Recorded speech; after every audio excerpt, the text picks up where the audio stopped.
in the middle of an Islam immersion experience, as I've mentioned. I'm sitting in 1916 as part of that immersion. Absolutely shocking period in history from both the enemy's point of view and ours. Ours being the Ottoman Empire for the time being, for this episode of this YouTube thing. But the Brits, they want to get to Istanbul. Everybody wants to get to Istanbul. Russia wants it. All the Allies want it.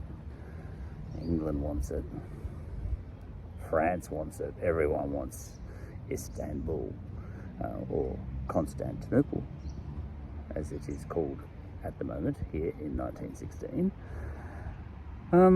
It's not easy to get to, though, because you have to get through, well, the Dardanelles for a start, and that's a very narrow strait. We Ottomans, we Turks and Arabs, we Muslims, we can line ourselves up on either side of the Dardanelles, that little narrow strip of water, and we can just machine gun anything that comes through. British ships, for example, or French ships, or both, as the case may be, and as the case is at the moment. We can lay mines, which we've done. 5 ships. There's minesweepers coming through, but the minesweepers don't catch everything. We can machine gun those guys too. And even after those guys have gone through, they tend not to find all the mines. And we've had, this is a story now, but it's a true story. We've had lots of ships coming through, or trying to come through. 3, I think, English battleships have gone down, hit by mines, and 2 French ships. The Brits have pulled back, but now they're trying a land invasion. They've tried a land invasion, and it's gone very badly for them, and very badly for us too. And it's absolutely just a devastating, just throwing soldiers' lives away. That's what everyone does in World War One. But all that aside, not that you'd want to put all that aside, it's terrible. The Ottoman Empire is the sick man of Europe at this point in time. It's not going to last long. And but as part of the Ottoman Empire, you have a caliphate. A caliphate is sort of the succession system after Muhammad. And the caliphate is strongly Turkish at this point in time in history. Not so much strongly Arabic. Back in the early days, it was, you had a basically Arabic caliphate. But by this time in history, far forward into 1916, the caliphate sits within the Ottoman Empire, Turkish lands, and the Brits. Well, they've evacuated from Gallipoli, and they're trying to think at this point in time what to do. Everyone pretty much expects the Ottoman Empire at this point in time, even in advance, not in hindsight as I am looking at it all right now in 2024, but even back then they're already making plans about who's going to get what when they chop up the Ottoman Empire. France wants this, Russia wants Istanbul, very much so. and so on and so forth. And, you know, I think a lot of it goes back to ancient times. You know, France wants Syria, you know, because they have a little Roman fetish, because Syria used to be part of ancient Rome, and Iraq used to be part of Persia. I think England wants Egypt, and England wants to control Palestine, all this sort of stuff. You know, everyone's dividing up the Ottoman Empire before it's even fallen. But right at this moment in time, in 1916, the Brits have been forced to evacuate from Gallipoli, and the Australians and the New Zealanders and there's others too. I think there's Indians, you know, and yes, there was. And others too. And the French are involved. Look, all the Allies are involved, and we've got a couple of Middle Eastern experts, as they call themselves, in Lord Kitchener and Sir Mark Sykes, who kind of works for Lord Kitchener. Okay. And those guys see themselves as experts on the Middle East. And they're probably as expert as you get for an Englishman or two. But you know, you wouldn't say they understand the Muslim mind. But they're as good as the Brits get. And they've got a plan. Now, there is a caliphate situated in the Ottoman Empire, and that caliphate is a caliphate that the entire Muslim world nominally looks to. And so the Arabs, you know, even though it's a Turkish-ish caliphate, the Arabs still respect it for what it is. In the same, you know, all Muslims respect the caliphate. But Kitchener and Sykes and a few others amongst the elite of the Brits doing all the planning that's going so badly at Gallipoli. The land invasion at Gallipoli was just to clear out the Turks, because they're either side of the Dardanelles and they're able to just bring down ships. So we need to clear that area out. So the idea was to land some ground troops in there. And you know, Churchill was involved in some of this, although he had a lot of objections at the time as to how it was being played out, and Kitchener kind of overruled him in some ways. He wasn't as bad, Churchill, in terms of being responsible for this schmozzle, although he was part of the system, that part of the planning and all that sort of stuff. So he has to take a fall. He does take a fall. He gets ousted, really. But Kitchener, he's part of he doesn't quite get blamed as much, from what I've heard. Now, but you've got this caliphate in the Ottoman Empire, and Kitchener's got a plan. He sees, from what I've heard, from the Muslim perspective, because I'm having an Islam immersion experience, he sees the role of the caliph, you know, which is the successor to Muhammad, this far forward, even in 1916, he sees that guy as being something of a pope, a religious leader, from what I've heard. But the caliph is not that. The caliph, from what I've heard, is much more a political leader who happens to be a religious leader at the same time. It's all rolled together.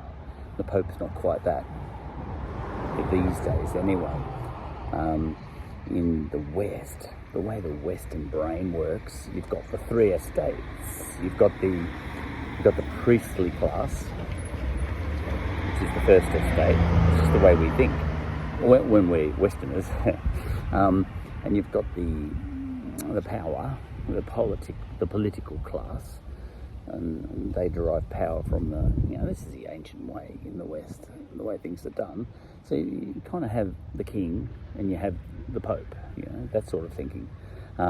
It's all rolled into one over here. in the Islamic world in the person of the Caliph and in the institution of the Caliphate. But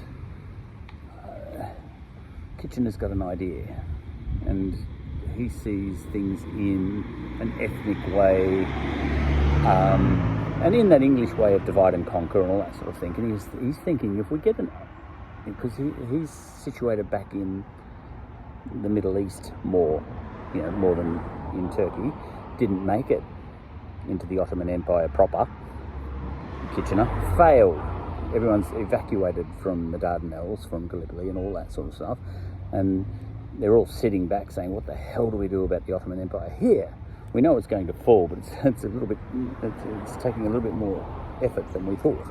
And he's thinking, what if we get going as a puppet, an Arab Caliph? What if we get going? What if we encourage Arab nationalism and get going an Arab Caliphate to go up against this Ottoman Caliphate? So, we'll promote Arab nationalism, and they go down this path, the Brits. This is after Gallipoli has failed, and they go down this path and try this, and so word goes around. Let's encourage Arab unity, and an Arab Caliphate, and the Arab Caliphate can knock off the Turkish Caliphate. That sort of thinking. A little bit misguided from what I've heard, because Muslims are rather Muslim first, ethnicity second, so it was a little bit misguided, but it was something. It's what the Brits do, divide and conquer. But as they're planning this thing, word comes in from British India, which has got a lot of power, even quite aside from London. Churchill's back in London. Kitchener's back in London this time. I think Mark Sykes is in the Middle East, I think, at this point in time. But look, word comes through from British India, at least, and this is the, British India. India is still part of the British Empire at this point in time. What on earth are you thinking? You're going to promote Arab unity. This isn't the English way. We don't want anyone to have unity. Our game is divide and conquer. Don't promote Arab unity. That's no better than Turkish unity. We don't want any form of unity. The English way is to keep everyone divided, keep them on their toes, and play them off against each other. But anyway, this is where I'm sitting at the moment. And Kitchener and co, Sykes and a few others, they're sitting amongst the Arabs, back from Gallipoli a bit. And they're all thinking about the Ottoman Empire, and they've found a few Arabic elites to come along on this ride with them, the Brits, on this idea of Arab nationalism. And this is where I'm sitting at the moment. I haven't gone any further yet. The Brits have even gone to a couple of disenchanted Ottoman Empire citizens who are Arabic, not Turkish, and said, what do you think? Would you like to be Caliph someday? Can we get a caliphate going amongst you Arabs? Just like the old days. Get the band back together again, just like Muhammad. And unsurprisingly, these guys are saying, great, yeah, I'd like to be Caliph. But in their heads, because they understand what a caliphate is, in their heads, they're thinking, yeah, I'd like to be king of everything, and see, they're not thinking that the caliphate is like a papacy. They're not thinking that the caliph is some sort of pope. They're thinking that the caliph is some sort of king. And the guy's Hussein is his name, and the Brits are talking to him. I think it might be Sykes talking to him at present. And Hussein is saying, and there's a few Arabs saying, if we're going to have an Arab nation, we want it to be independent. Deal? And the Brits are sort of thinking, what? This is not the way we do things. This is not the English way. Arab nationalism is one thing, and you having, and us installing a puppet caliph in this Arab nation that we're imagining, maybe an Arab nation that's even centered in Egypt, in Cairo or something like that. We're all for that, but we want you to be a religious leader, not a political leader. We, the English, want to be pulling the strings here, and we especially want to stay in control of the Suez Canal and all sorts of things like that. Sure, we're, look, don't overstep your mark here.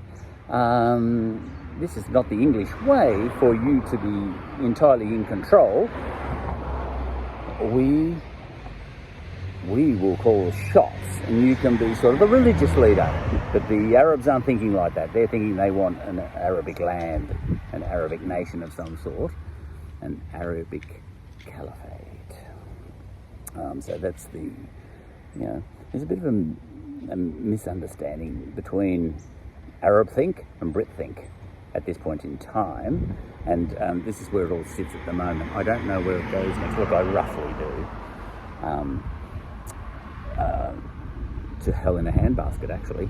I do know the Ottoman Empire falls, and I know that the entire Middle East ends up a great big mess in the end as a result of all this. But the point is, this is where it's sitting at the moment, and the Brits have got this idea in their heads that they could be the power brokers in a new Arab-controlled land, and this is their grand plan here, right in the middle of World War One, saying it's not going to work. I mean, the Ottoman Empire is going to fall. We know that in hindsight now, and there's going to be a British Palestine, and there's going to be all sorts of things like that. But this is where it sits at the moment, and the Brits have got in their head this idea: can we get